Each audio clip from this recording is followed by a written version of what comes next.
Welcome to Black Health Matters. I'm Daryl Armistead, your host. This episode is a Zoom recording of Howard University group session led by Dr. Clive Callender.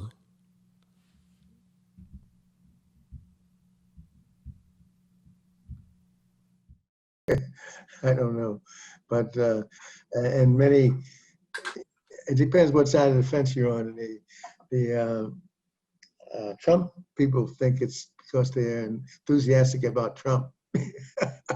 Oh, Lord. Mm, Yeah, yeah, well, hope not. But you know, when you think about other places you could be, it could be much worse. So Oh, really? Wow. it could be Our worse. grandkids said if we could go somewhere else, where would they go? They said no, they want to stay here. Absolutely, better off here. Well, look at this as an interesting start off. The surprising fact that keeps Americans from traveling abroad, which is an interesting title. Push that button, bro. And it makes you think that something unusual, but it really is very simple. And you read that it requires a negative COVID test within 72 hours of arrival. Oh, my goodness. But it isn't always that easy getting results back. And if you don't have the result back, you can't stay. So as a consequence, a lot of people don't even travel. And of course, now we're having simpler tests and with saliva tests, and we're getting close to the point where you can get reliably results within 48 hours. Actually, I had another, at Howard, we have to have COVID tests every 14 days.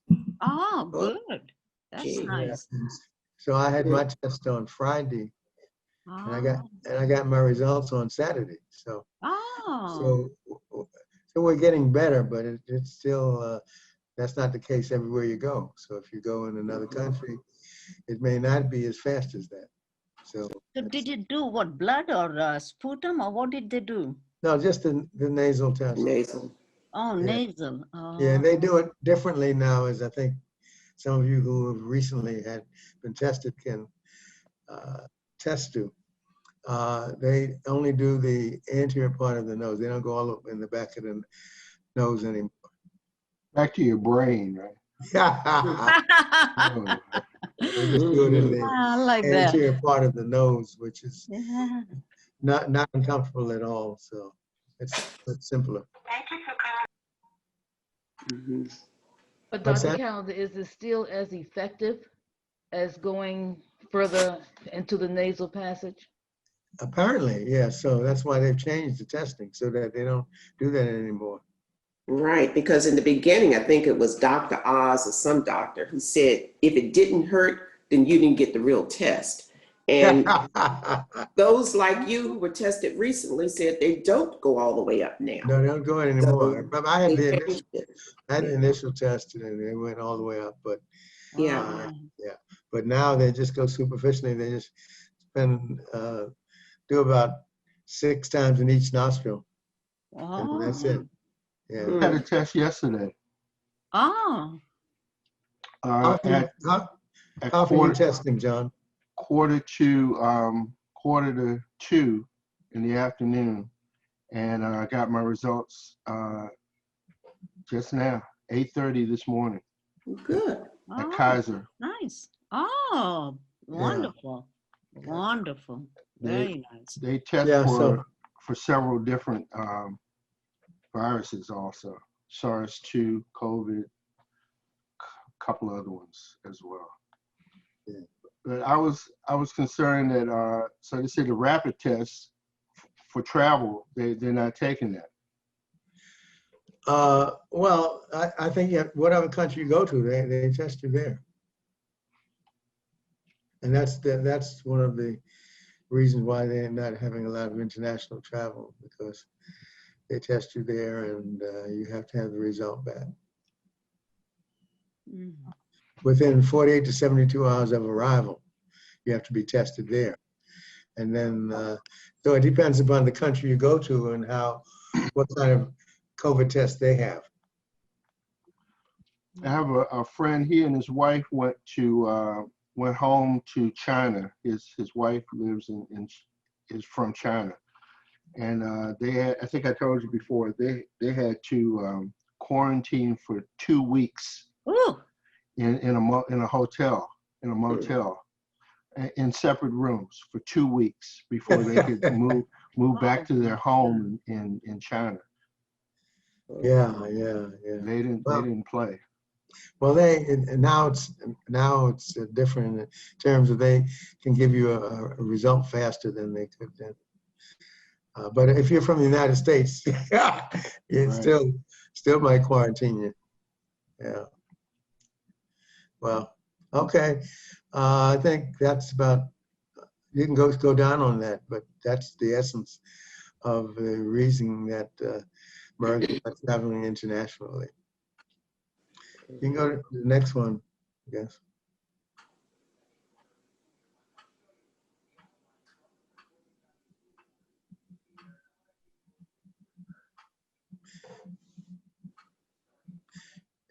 John, you can go to the next one.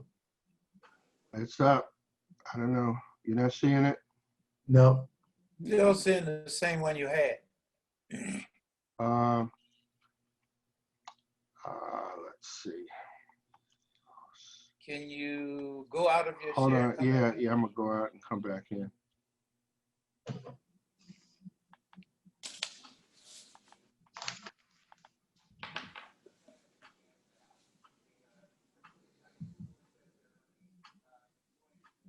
Issue.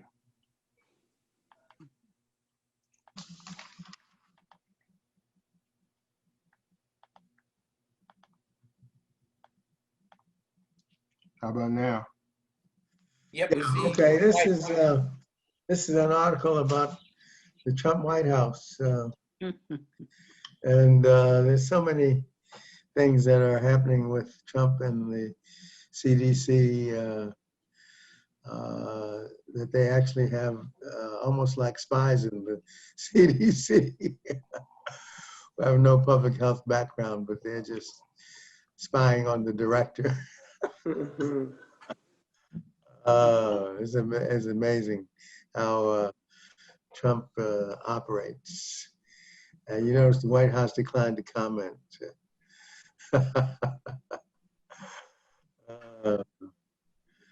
Anyway, it's an interesting world we're living in. Things are changing. And should Trump be in for a second term, it would be even more autocratic. Did I hear that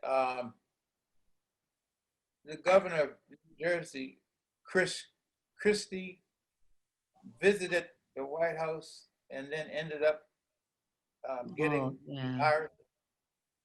Mhm. Yeah. Yeah, he's been in the hospital too, but he's out now. And of Yeah. course, now speaking against Trump and how open he is and not protecting himself and having these large gatherings with people not wearing masks.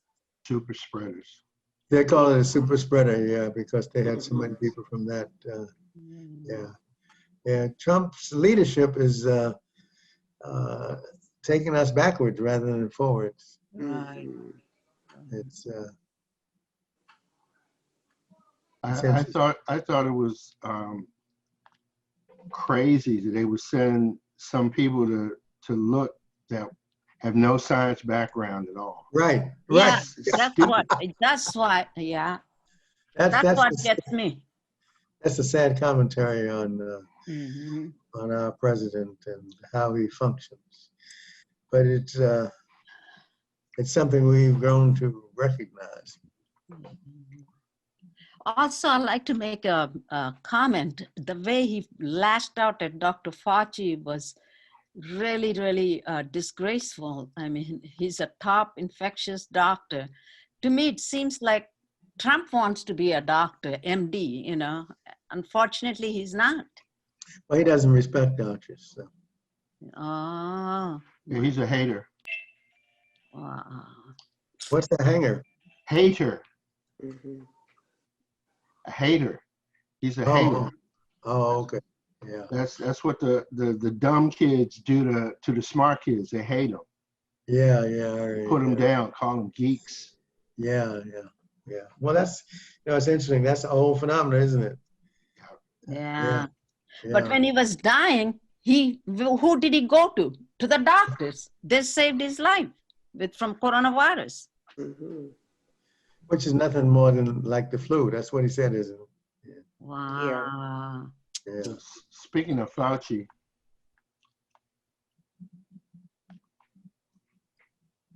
Yeah, and this is kind of sad also. Uh, how they confirm that they don't allow Fauci to go on programs very often. And how that, and as you scroll down, you'll see that they have confirmed that they tried to get Fauci on, but the White House prevented it. Wow. And of course, he denied that. The communication director denied that. But they communicated with the TV programs, and they clarified that she was not telling the truth. That's an email he sent asking if friends would appear on the show if Fauci were unavailable. That's because they made him unavailable. He was willing to go. But that's the kind of environment. Should he be voted in again, we'll see more of that, because he would be given license to continue that kind of behavior.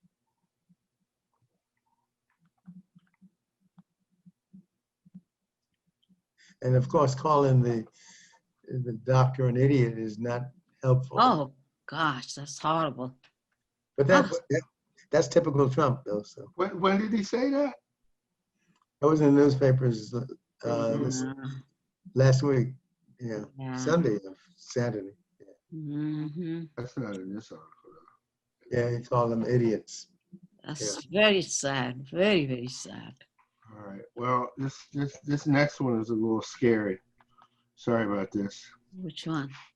Wind What is that? instrument aerosol in COVID era.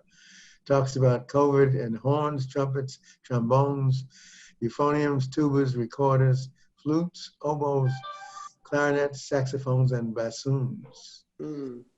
And this article talks about the likelihood of aerosolization if you have wind instruments. And Buchanan, you want to tell us more about it?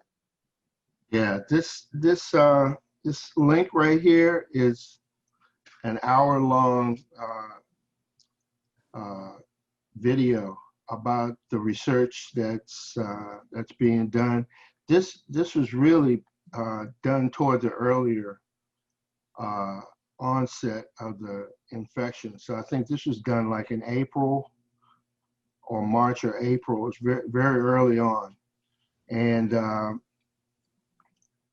it goes into the difference in the particle size. It's got a bunch of graphs and charts. You can really see what's going on. They also made a lot of recommendations as far as how to proceed if you have wind instruments. What kind of infection might travel from a player?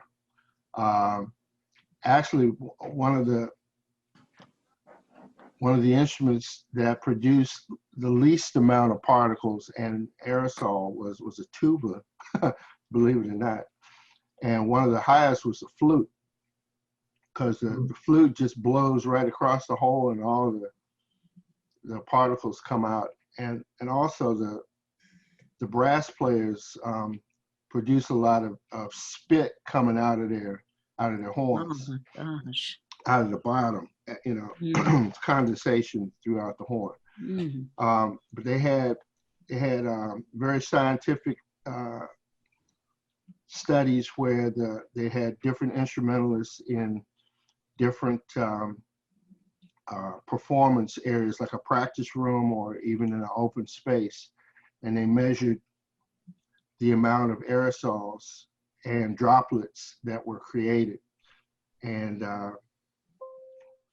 and I think I also sent another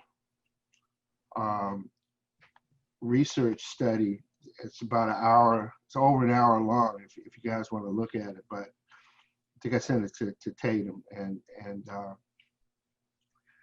this has resulted in also it goes into the issue of vocal aerosols, from singing and speaking, and the choirs, and how those choir rehearsals was turned into super spreaders. The famous one in Washington, and there was another one in Europe where 100 people or more got infected.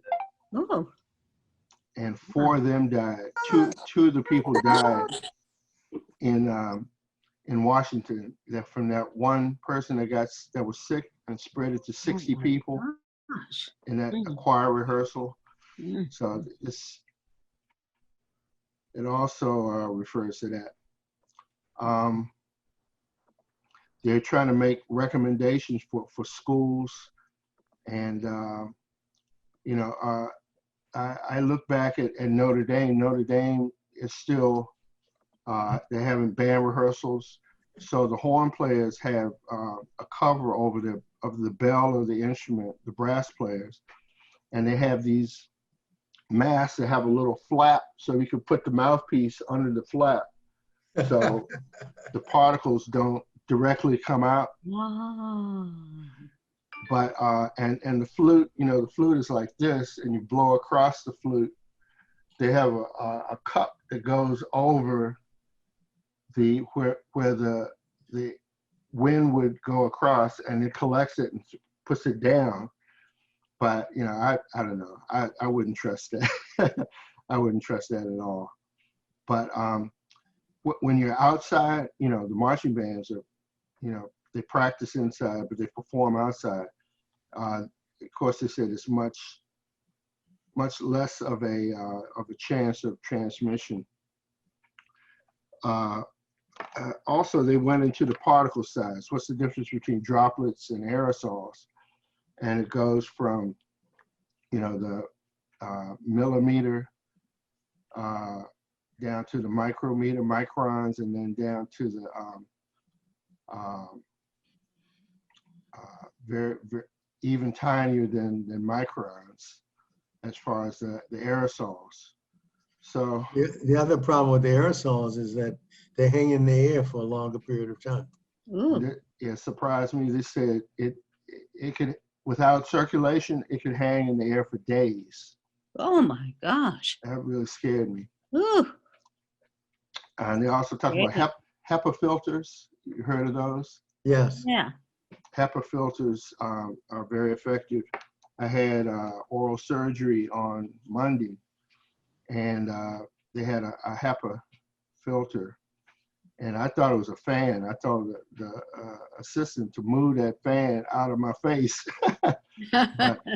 but looking back, that was a HEPA filter. Oh. They have that in the airplanes now. Oh, wow. Mhm. But I would recommend this, if you can, to go to this video. I don't know if you could see it, but it really was really fantastic. For me, it's really relevant. My granddaughter, the school that she goes to Elizabeth Seton, and she's in the choir. Mm-hmm. A couple of weeks ago, the teacher wanted the choir to come in to practice. The school Oh school my. isn't even open. And she was very upset with her mom and dad. She wanted to go. And I think on her behalf, she wanted to go because it's friends. She'll see some of her friends. Yeah. But the teacher wanted them to come in. So then she said, the teacher is going to hold it against me. It's going to affect my grade. So my daughter-in-law had to call the school and talk to the teacher to let them know why she wasn't going to let them come in. Now, some of the kids went in, but Kayla didn't. And she was upset for a while, but she got over it. So I think good. that's strange. School's not open and the choir is open. That's very scary. Very Mhm. scary. Yeah. Mhm. Okay. You know what, John, that I found interesting about this article is when it comes to singing, they said, well, talking too, the louder you Right. sing or talk, the more aerosols get into the air. So Exactly. I'm thinking about opera singers, you know, There you they go. have been trained to be on stage, Mhm. you know. I got to take a phone call. Yeah, I'll take it where you left off. They're trained to project their voice. So Right. the real Mhm. opera singers, they don't even need a microphone in a big Oh. auditorium because they project their voice. Can you imagine someone who's Wow. sick and projects those aerosols and droplets all the way through a hall? Mm. Unbelievable. Is Miss It is. Mezzo here yet? Say it again. No, Carol had introduced us to Miss Mezzo, and I wondered if she's on. Oh, is she Yes, on? I am. Oh, hi. Good morning, everybody. Good morning. Yeah. Good morning. What do you So, think about all Bonnie, this? how far do you stretch your voice? Do you shoot your voice out? Now, you know, I don't have to tell you. Yeah. You know, this is good information. I will pass it on to where I think it was Monday. We recorded a couple of services, Mhm. and there was quite a lot of preaching and singing. So Was that at the church? this Mezzo? was actually at the church. Oh. I think there might have been 7 of us there, but we were not close together at all. It's a large church, but at the same time, I'm listening to what you are saying. So Did I you will sing with pass this masks on? Did you have masks on while you were singing? Oh, no, indeed. My goodness, that's that's really taking a big chance. Really. I understand that. I'm listening to what you're saying now, and I will pass it on to the pastor and those of us who do the pre-recording. Mhm. Um, Yeah. when I first introduced it and gave out several articles about that, and I passed them on to churches and even some of the minister of music in our area, they know all of this, but they still do what they want to do. And they said at first 10 to 20 feet apart for singing, and they still are stuck on 6 feet. So it's just like with all information, you can have the knowledge, but whether or not you do it or not, that's a different thing. That's just mankind. Because I have tried to, disseminate this information, but even the ones that are, have the information, they're not doing it in their churches. Like Dr. Calendar, how are you doing it at your church? Well, the churches only have that 10 o'clock service in which they have very few people even in the church, and they have maybe 6 or 7 people who are involved in singing, and they've gotten more now to do just soloists, because it's quite clear that singing and preaching are good ways of spreading the virus, and probably the best way to do it is if you have an outdoor service. Yeah. You had an outdoor service, but indoor services And so we're not going to have any indoor services actually until December, theoretically. But as we're going to see some of the articles, things are getting worse rather than better. So even the December timetable is generous. I was on a walk on Sunday and I passed by a church in the neighborhood, and they had singers and guitar players, and they had a microphone, and it was all outside, and they brought their lounge chairs, their lawn chairs, and the service was outside. So I thought that was hopeful, you know, because it's a lot less of a chance of spread when you're outside. Yeah. Dr. Okay. Callender, oh, I'm sorry. Yes. Dr. Callender, I have a question for you. Yesterday, the CDC said something about 15 minutes or something. It's just so confusing to me. I don't understand. What is that? In 15 minutes, you can get coronavirus or something when you're with somebody? Well, it doesn't take 15 minutes. It doesn't take necessarily 15 minutes. It takes the time for the virus to get to your passages. So 15 minutes is long. All you need is contact. Yeah, I had a friend, I think I may have told you about last time, who was walking and encountered two of her friends who turned out to be positive, and they interacted for a brief time, and she came down with the virus 5 days later. Oh. That's just walking down the street. So Can you see this new screen? yeah, this is what is happening now. Nearly 300,000 more deaths than expected in a typical year already. And what is so frightening is that we haven't even gotten to the cold months yet, when the flu is expected to hit us.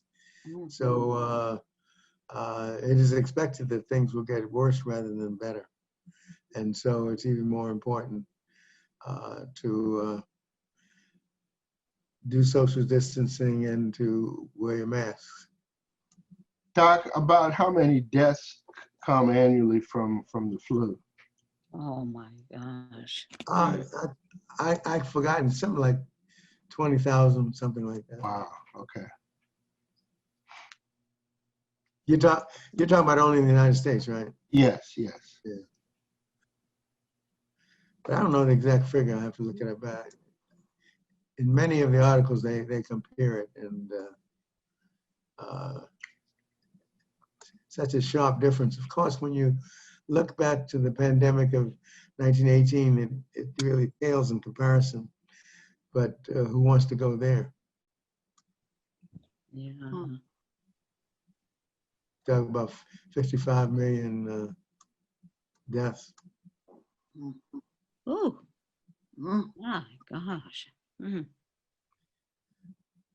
we've had 200,000 in the United States alone. And that's small potatoes.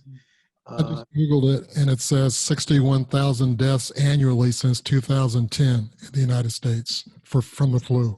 60,000. 61,000 deaths annually since 2010. It's a lot.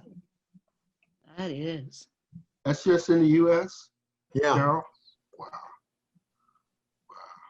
That's a lot. That's why they were calling it a twindemic. Yeah.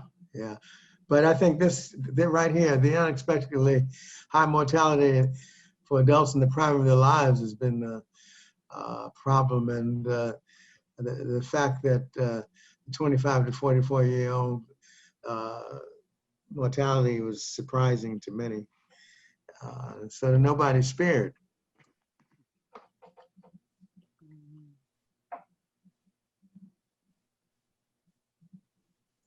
And I guess the most important thing about it is that we really don't know a whole lot about what's going on here. So we have to try to be as safe as possible. Because we're learning as we go, which means we don't know. Much of what we talk about is speculation based upon what we've seen so far.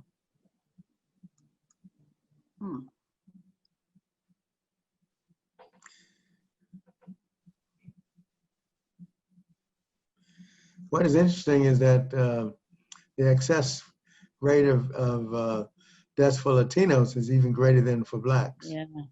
which is Yeah. interesting, Yeah, I was reading that yesterday. Yeah.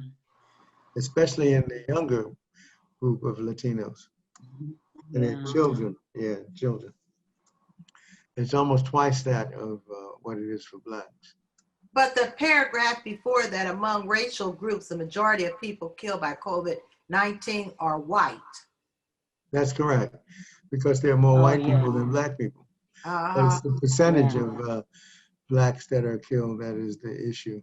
But you're right, more people are killed than white because there are more whites in the population. But So if they put that information out, maybe the white people wouldn't. So because the way the information is disseminated, it seems like more blacks are dying than whites. Mm. It But they're does. thinking about the racial composition. If you just say, because there are more poor white people than there are black people. Right. Right. Just yeah, I think because. it's important True. because Yeah. then you don't think that this is an effort to kill only the black people and the Latinos. You realize this virus kills anybody it can, regardless of ethnicity or color or anything else. But it's just that the minority population is more susceptible because of the health disparities. Mhm. Okay, so that's negative. Here's some hope.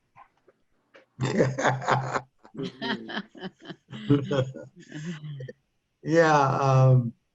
Now, you notice by the end of the year, but even then, as we know, the dissemination will go to the first responders first, more likely, and the elderly. And it won't get to the general population until sometime next year, it's likely. So elderly means everybody on this. Well, Everybody elderly. those who are over 65. Everybody on this call. Well, Cheryl isn't under. Cheryl is young. Oh, okay. I'm not that young, Dr. Calendar. They only But got then me you about passed that a for few years. 34 years. I guess you're right. But you're not 60 yet. Yes, I am. Are you really? Wow. Yes. Okay. I only got a few years to hit the 65. Okay. Amazing. I remember you as a youngster. Yeah. But that was 30 some years ago. Yep.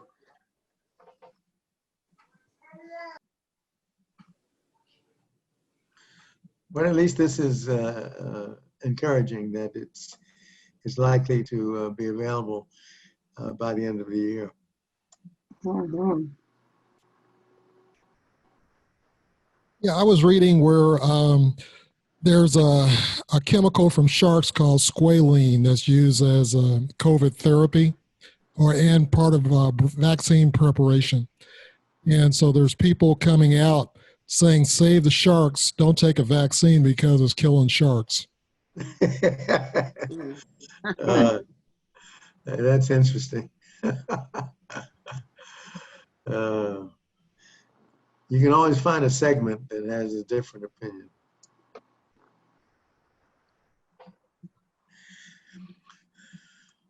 There's a number of articles that we're going to be talking about today that talk about the way things have improved in terms of the treatment of COVID compared to how it was when we first started out. So things are getting better, but it's still pretty bad. Oh boy.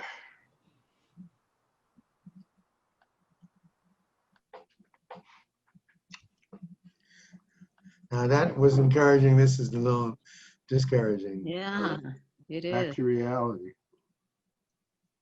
And Mhm. it's interesting how in Europe and even in what is it, Switzerland, that they thought they could get by without doing social distancing and the like, and they've been forced to change their thinking. Yeah. But Doc, you look at this teacher. She's got a face shield on so that the student can see her lips, but I don't know. Is there something else under that shield? Looks like it. Hard to tell. It looks like it.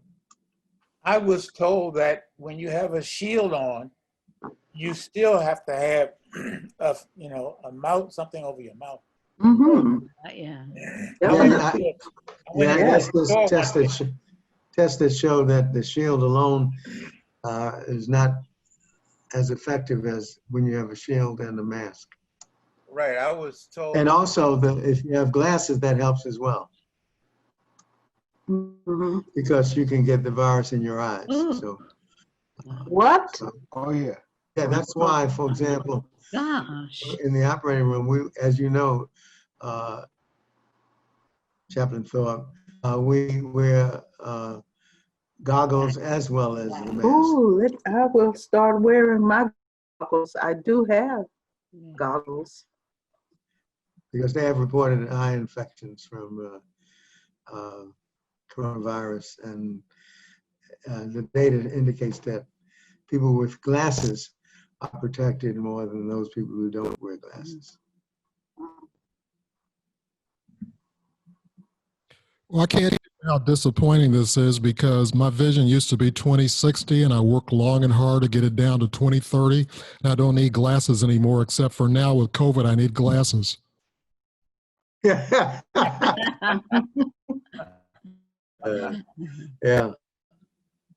Well, so it goes through the 10 reasons. The first is there's a lot of with the virus. Okay. Second is there's a virus. High season's just begun. And then the young people are being infected and are spreading it.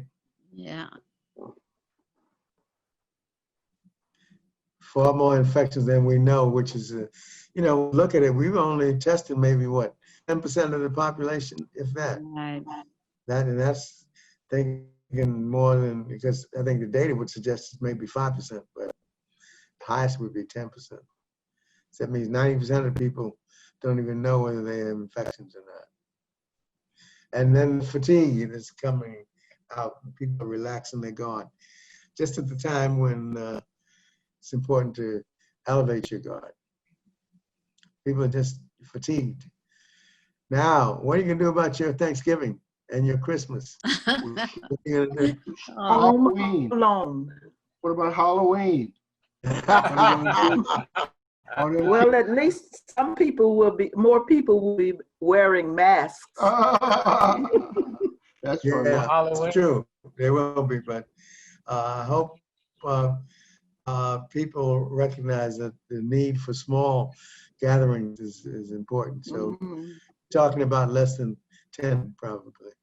I'm concerned about those kids that knock on your door, trick or treat. Oh, What's going to happen to them? Are they going to go out? I hope not. But that's up to the parents. Right. Right. I don't think I'm going to give out any candy this year. No. Neither am I. Me neither. No. That's a good idea. Dr. Calendar, they said in Washington, D.C., the schools are supposed to open up next month. Oh. So my daughter-in-law, she has a 5th grade class, and she is really worried because she has asthma and etc. And then 3 children that are also home doing viral because they live in Maryland. So I told her she put in all the things why she can't come in. But if they happen to select her, I was thinking about getting her one of those plexiglass that they put around drummers to put around her desk. What do you think of that? Makes sense. That's what they're using for most things these days. If you go to doctors' offices and other places, banks and other. Awesome. That's a giant. Just so you know, That makes sense. Yeah. drum shields cost $400. I got one. But it's Who around, got one? they're not expensive. Huh? They're not cheap. They cost around $400. Wow. So since you're my brother, I'll arrange for it to be shipped to our house. Hey, Daryl, Ah, Daryl, does your shield have a lid on it? No, No. doesn't Well, have the one at no lid. Mount Pleasant has a lid on it, and it also has a door, of course, so the drummer can get in and out. But yeah, you got to have a lid on it. Got to put a lid on it. Okay, John. Go back up. Can you go back up? Because I wanted to show the fact that widespread vaccine is at least months away. And then, of course, this concept next, now 9, about herd immunity, which we know occurs when you're at least 50 to 70% of the population is involved, which we don't even know. Now we know that the White House has been talking yeah. about it, and Mhm. which is frightening Good. because it's so dangerous. Now the World Health Organization came out in favor of not having lockdowns because of the economic painful and the poverty that occurs, and that's a legitimate concern. But which is worse? That's a good question. If you're very poor and you don't have a job, you know, you're hungry and you can't eat, and you'll die from the starvation. So, which is worse? What are your thoughts on that? That's an interesting concept. What are your thoughts?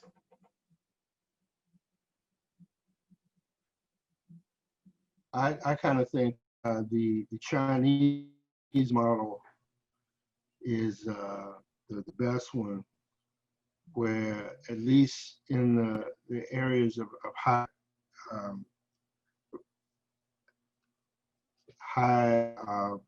infection, that they shut down everything for a couple of weeks at least to get a handle, because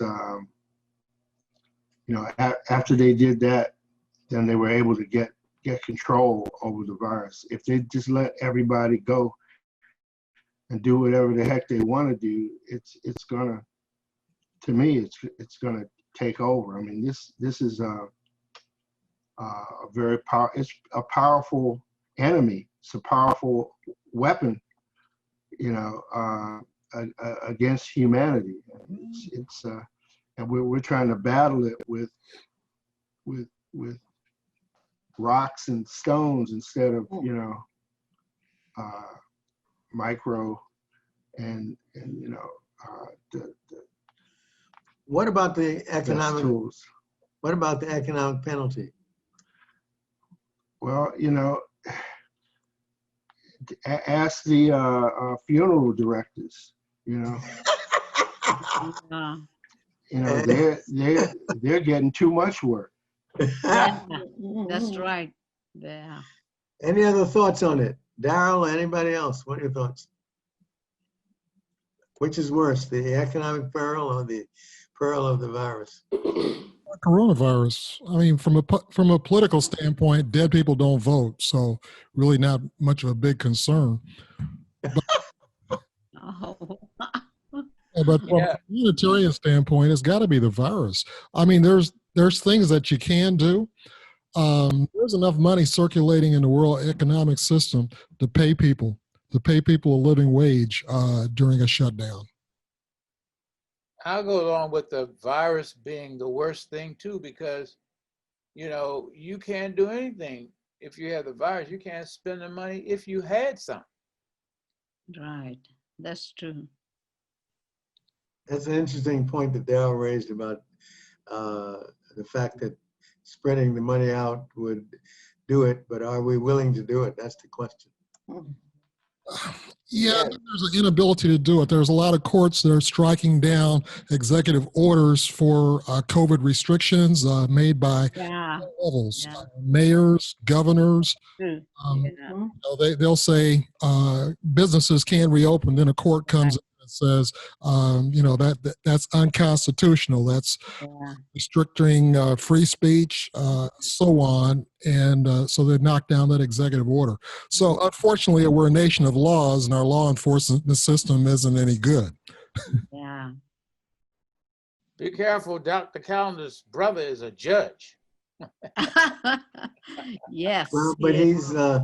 he also lost his wife to COVID. Oh, I didn't know wow. that. Yeah. I didn't know So, Oh, my you know, goodness. perhaps from poverty and social economic issues you can recover, but there's only been one person resurrected that we know of, other than the people he resurrected. Yeah, if you really want to be safe from COVID, you need to move to China or Africa. Yeah. Right. China. Any other discussion? Bonnie, any comment? I'm listening and learning. No thoughts though, huh? Okay. What about Chaplain? What are your thoughts about it? The economic peril versus the viral peril. Which is worse? Well, coming from, working for the Lord, it's always the human being takes priority because only God can give life. So we got to protect the human being. And if that was done by Trump, when he first learned about it, we wouldn't be in this situation now, So he just completely ignored it. And when we had the shutdown, they should have taken everything. If we are not healthy, how can we work, So God protect us, protect the human beings. And then, we could have gone back to work by now with, distancing, masks and everything.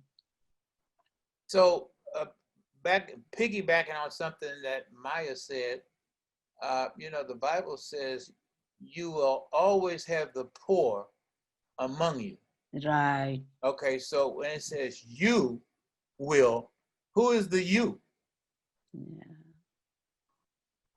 All mankind. Yeah, you is the people that have something. No, it's all mankind. I mean, I agree with all mankind. Yeah. Well, America majority rules. Dr. Callender and I win, John. Yeah. As a parliamentarian, I know about that one. Yeah, but you are the people that have. I believe the world is divided between the haves and the have-nots. well, the haves can give to the have-nots if they want to. Right.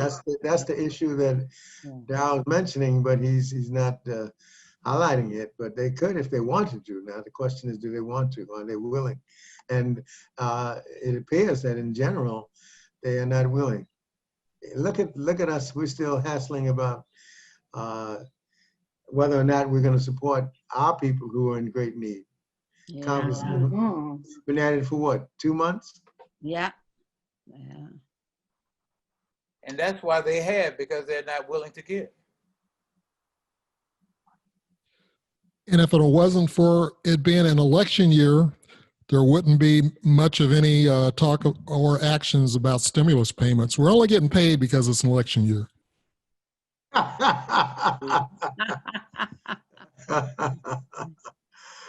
Well, what did Pelosi say the next 48 hours? This is an interesting article about blood type, and there have been many articles on this suggesting that type O blood may be less likely to contract COVID-19, and that those of us with A, B, or AB are at increased risk. Yeah, I'm type O. So I called my cousin Rodney that came down with COVID and was in the hospital for 6 weeks and on a ventilator. And now he's has renal failure and is on dialysis. I said, Rodney, what's your blood type? And he said, O. Yeah, well. So what you're telling me, it doesn't even matter? Well, it says that O is less likely for severe outcomes, but less likely doesn't mean immune. That's what Right. people. Yes, that's a very good point. Very good point. That's the bottom line of this article. They want you to know that the statistics show that it's not as bad, but you're not immune. Don't go around acting like you're immune. Yeah. But I'm just want to know, does everybody that's on this, does everybody know their blood type? I'm O positive. B, I mean, B. Okay, because I don't know, so I got to find out. mhm. It yeah. should be easy to find out. It should How? be real easy. If you look at your results, your test results, it shows your blood type. Oh, Only if you do a blood type, but that's not one of the tests that we usually do. Oh, okay. Well, since I'm a donor, Yeah. But Well, Donors are likely to be familiar with their blood type. right. That's how I- I find out mine because I'm a donor. Right. I didn't know mine until I became a donor. When I was at McKinley, we did a ABO blood typing in the classroom. We did our own, and I thought I was O negative my whole life until I became a donor. Then they said I was O positive. so that means you taught your students wrong? No. This is when I was a student. Oh, okay. Blood type O is more likely to be smarter and looking.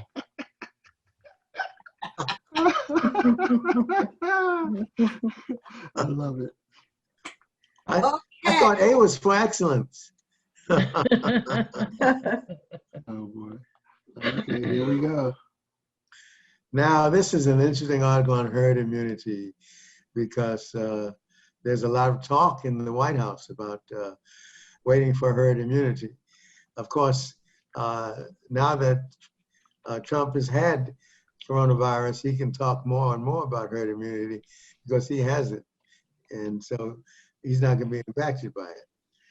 He's But in denial. He's still in denial. he will eternally be in fear. But anyway, Fauci goes on to demonstrate that it's dangerous. And we're talking about 216,000 people killed so far and 7 million infected. But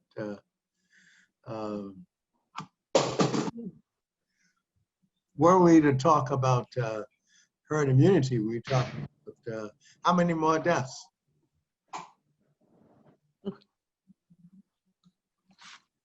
Did it say 50% of the people had to have it in order to get to that? That Yep. would be Wow. 150 That's million 150 people. million, and That's a 10%. 10% would be yeah. So you're talking about wow, you're talking about millions of deaths. Yeah. Yeah, which makes you think that someone who believes in that kind of stuff is dangerous. Mm. Because you're talking about millions of deaths. Ooh, my goodness. Dr. Callender, how many people that have had the coronavirus have gotten reinfected? Oh, yeah. I think there's a total of 5. Yeah, 5. Only 5 people? so far. And Trump can't be 6?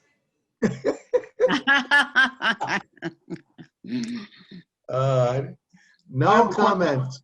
I have a question for you, Doc. So Trump had the artificial drugs given to him that were immunity to not to give him immunity, but the antibodies. He had an antibody cocktail. Is that true?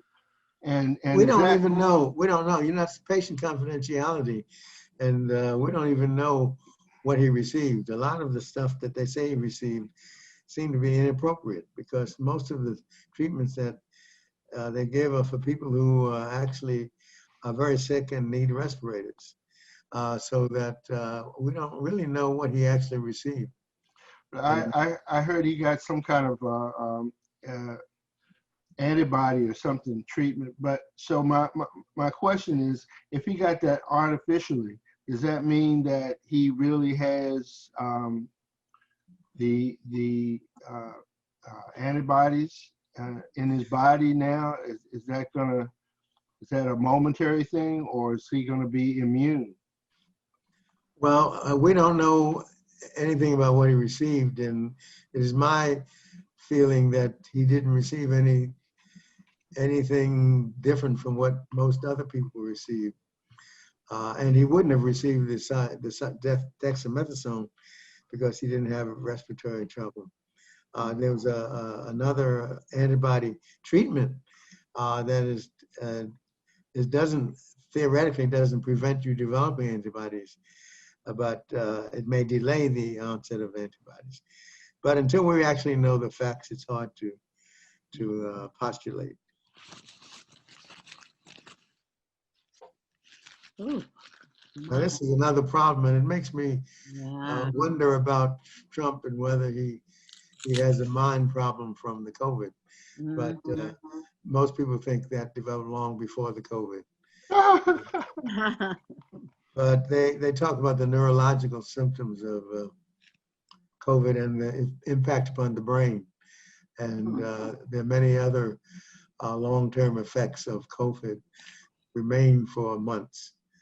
And so you have those people who have no symptoms at all. Then you have those people who get sick and get in the hospital, and they may have symptoms months after they recover. And this is the group of people that have been followed the longest, those people who, we don't know much about those people who are asymptomatic and never really got symptoms. We only know much about those people who were sick, almost died, recovered, and they have symptoms for months later.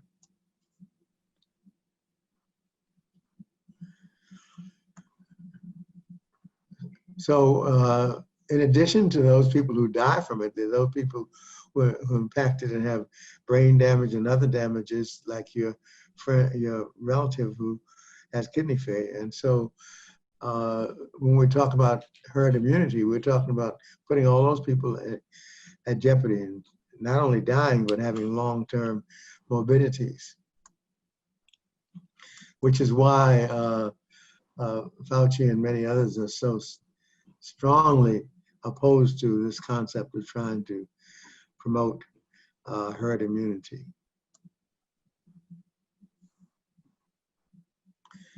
Now, this is some encouraging news that indicates that there has been a big drop in COVID-19 death rates. The death rate before was around 25%, which is 1 in 4. And now it's down to about 1 in 10, which is a tremendous drop, and may reflect the fact that we know how to treat it better. And it may, some people think it means that the virus has mutated to a more modest type of virus. But you're still talking about 10% people who die. So going from 25 to 7% is a tremendous drop. But it's just 7% is still seven out of 100 people would die. Yeah. Could that be just because of the fact that that science has recognized and been able to, specify what's going on, and focus better on the treatment rather than helter skelter? Yes, I think that's the answer. I think that's the best answer. Yeah. Yeah. Yeah, well, the overall death rate is still going up because we got 300,000 more deaths than we would normally have. And some of that is health systems are being overwhelmed. And so people with other conditions and illnesses can't get treatment, can't get access to treatment because they're dealing with COVID. So we're going to have death rates for other diseases go up. The other problem is that they won't go to the hospital. Yeah. And so a lot of them are dying at home. Yeah. But it's the same issue that you're talking about. But the problem is that some people are afraid to go to the hospital because they're afraid they'll get COVID. So they die at home.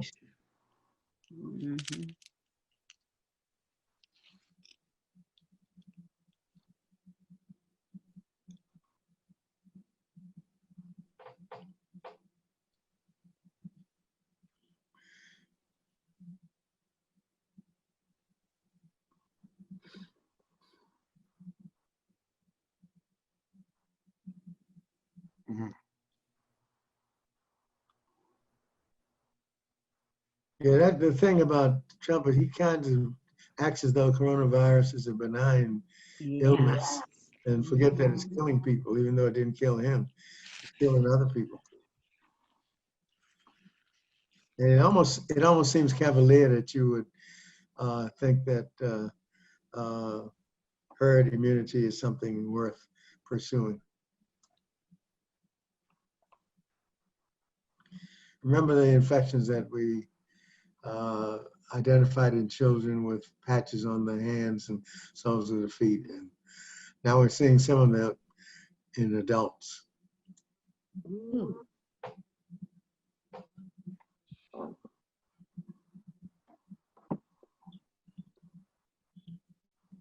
It's still uncommon, but it's there now.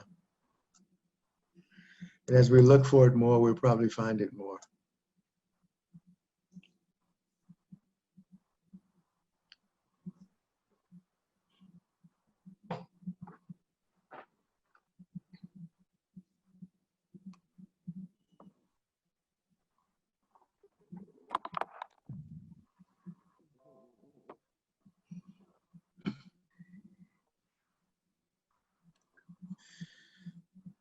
Oh, wow. Dr. Calendar, my question has to do with any other test that you take, and that sometimes there is a false negative or false positive. Is that also a factor with the coronavirus? Absolutely. And the range of false positives and negatives ranges anywhere from 10 to 25%, which is frightening, especially if it's a false negative. Because that means you go and you infect other people thinking that you're negative.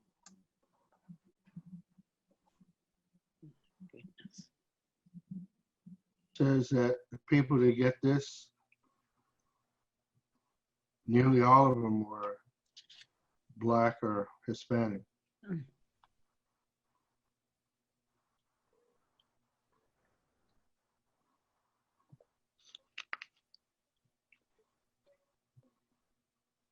It's interesting how that works out in some ethnic groups,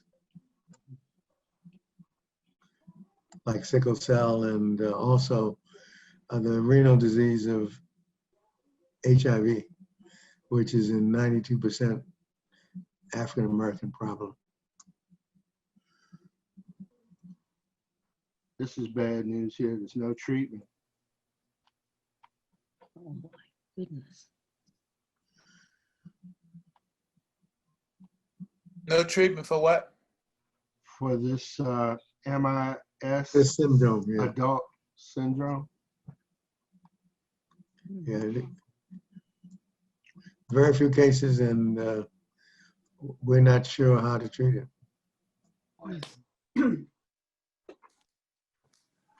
So this, I'm gonna go back up. This is multisystem inflammatory syndrome.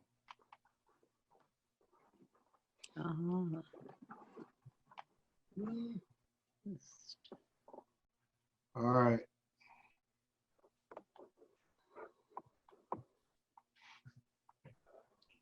I thought I'd include this because some people might wonder why the trial continues. Yeah. And the reason it continues is because the person who died did not receive the vaccine. So, and what happens is that you have a medical advisory board that reviews the matters in the case and decides whether the trial should continue. And if that had been a person who had received the vaccine, they likely would have stopped the trial. But since it's a person who did not receive the vaccine, then the trial continues. Any comment about that? That's common sense, I think. Well, yeah, it is common sense. You know, I have a relative who's receiving the vaccine, and she's in the group where she doesn't know whether she's receiving the vaccine or not. Any of you in that group? Anyway, the interesting thing is that after her second dose, she's had all kinds of problems with fever and chills and those kinds of things, which suggests she's in the group that has the vaccine. But anyway, time will tell. Yeah. But it's interesting that what's going to come of the vaccine. And that there are two types of vaccines. There's the one type where you have a live virus, and there's another type where you don't have a live virus. Now, one thing is clear: transplant patients can't take live viruses. So that's important to appreciate that anyway. Dr. Callender, I have a question. Those who are going through this, through the experiment of the vaccination, those who get the real ones, and they're okay after 2 months, do they still have to be vaccinated later on? No, of course, we don't know the answer to that because the answer would be, depends upon how long the antibodies last. And it's just like with the vaccine that we get for the flu. We tend to think that the vaccine is going to last anywhere from 3 to 6 months or longer.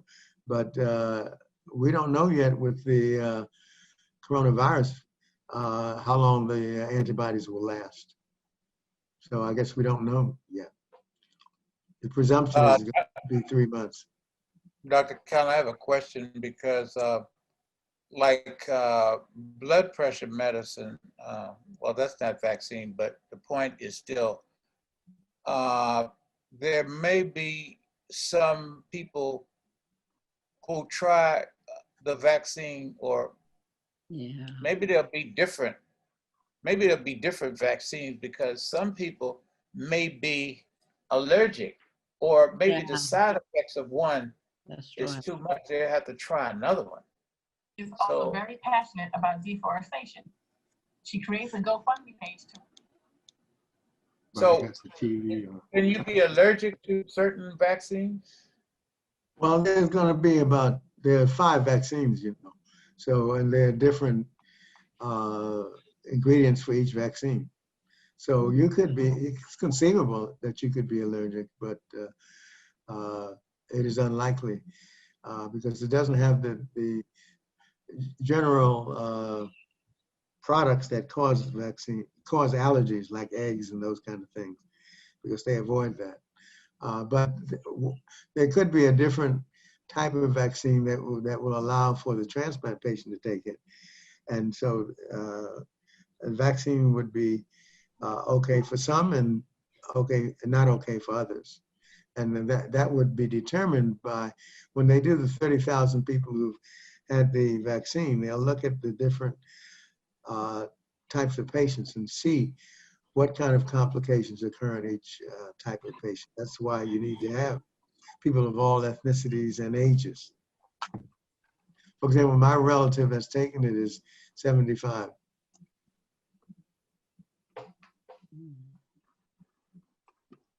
No side effects. I'm sorry? Any side effects? That's what I'm saying. She has many side effects. She has many side effects with fever and chills and myalgias. But I don't know which one she's on. But anyway, for the last 2 days, she's had side effects after the second dose. The first dose was not problematic, but the second dose was.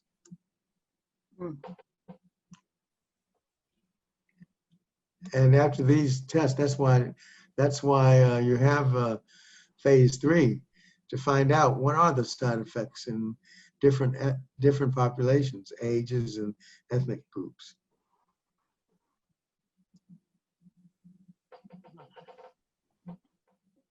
Looks like it takes a long time for all these things, doctor. Well, you know, normally it takes 1 to 2 years. Oh my gosh. Normally it takes 1 to 2 years. So we see an accelerated vaccination trial, which is the shortest that there has ever been. So having something completed within 3 months is a little short of miraculous.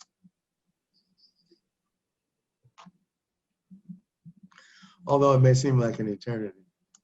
Yeah. Hmm. Any other questions about anything we've talked about so far?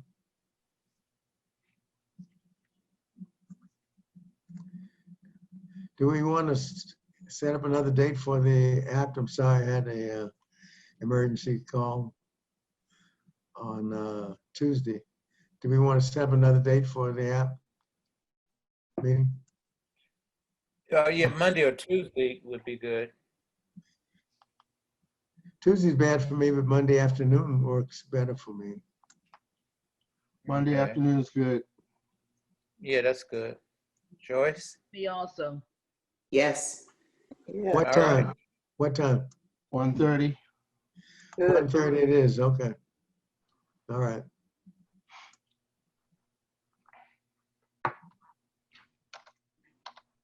Okay, let's see, we have, Bonnie, any comments or any questions you have that we can answer or? No, I'm okay. Okay, all right, well, we, glad to see you again and hope you come back again. Any word from Kevin and his mother?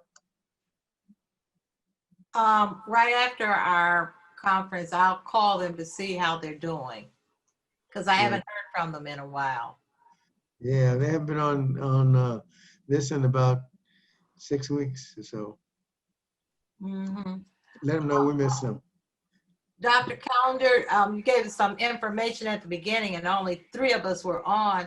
So I know you're very modest and you don't tell very much of what you're doing. It's just that you're going to be honored, maybe. So can you say that again, what you were honored for a couple of weeks ago?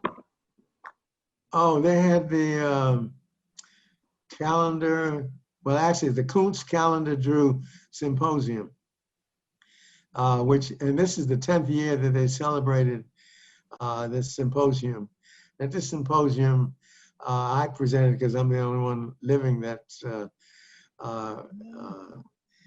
been honored by this 10-year symposium.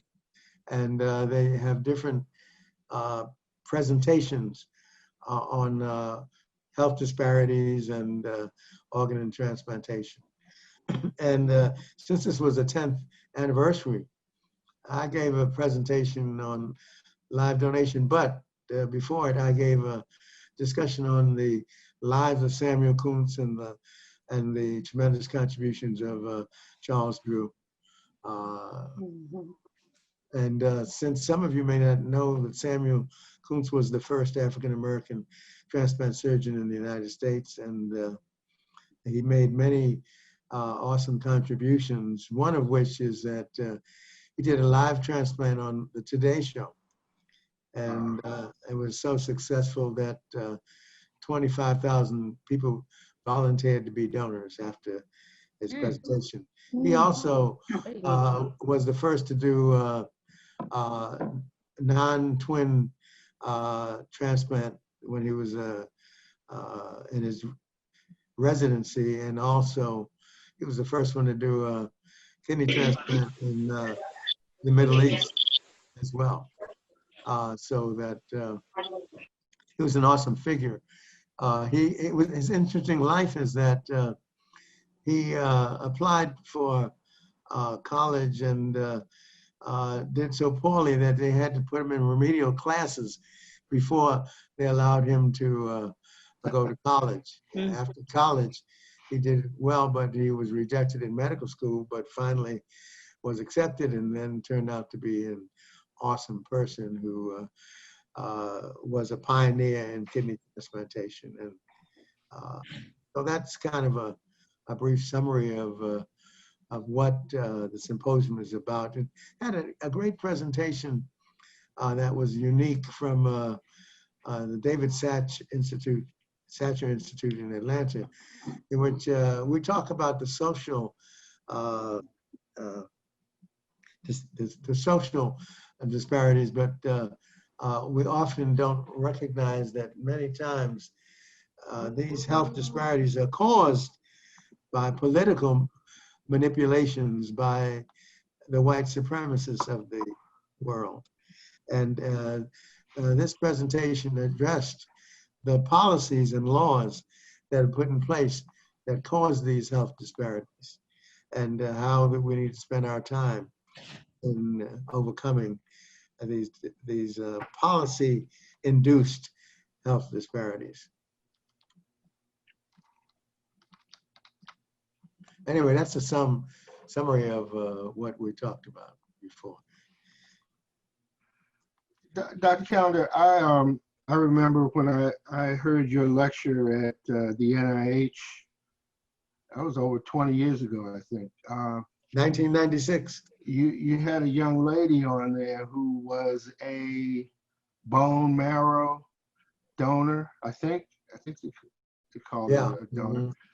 Mm-hmm. Could you share with the group, how that process is done, and how it's used for bone marrow transplants? Yeah, it's interesting. Things have evolved so much because nowadays, if you want to find out if you can be a bone marrow donor, they just can get something from your saliva or from your oral cavity. So it doesn't require a blood specimen anymore. But if you want to be a bone marrow donor and you can be tested, and if you volunteer, then you can go on the list. And if somebody needs a bone marrow transplant, then they would call on you.